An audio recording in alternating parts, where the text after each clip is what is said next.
ఏ గర్వం నీలో ఉంది?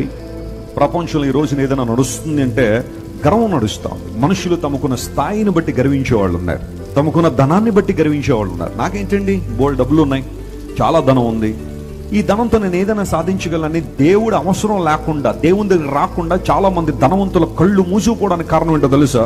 వారికి ఉన్న ధనాన్ని బట్టి గర్వించేవాళ్ళు. ఆ సందర్భాల్లో చెబుతున్నాను, ధనం ఉండడం తప్పని బైబిల్ చెప్పలేదు, కానీ ధనాన్ని ఎలా వినియోగించుకోవాలో తెలుసుకోకపోతే ఆ ధనాన్ని బట్టి గర్వించడం. మంది ధనవంతుల దగ్గరికి వెళ్ళి మీరు యేసు ప్రభువుని అంగీకరించండి అంటే వాళ్ళ గర్వం ఎంత భయంకరంగా ఉండదో తెలుసా? నాకెందుకు దేవుడు, why should I need God, నాకేం తక్కువ అని ప్రభువుని అంగీకరించాలి. ఎందుకు మాట చెబుతున్నానంటే, నీకు అన్నీ ఉండుండొచ్చు లోకంలో, కానీ దేవుడు లేకపోతే, ఆయన చోటు లేకపోతే, ఆయనకు అవకాశం ఇవ్వకపోతే నీ జీవితంలో ఒక రోజు నిన్ను విడిచిపెట్టి వెళ్లాల్సిందే. ఆఖరికి నాది అనుకున్న నీ దేహం కూడా ఒక రోజున నువ్వు తీసుకెళ్ళలేవని లేఖనాలు చాలా స్పష్టంగా తెలియజేస్తాయి.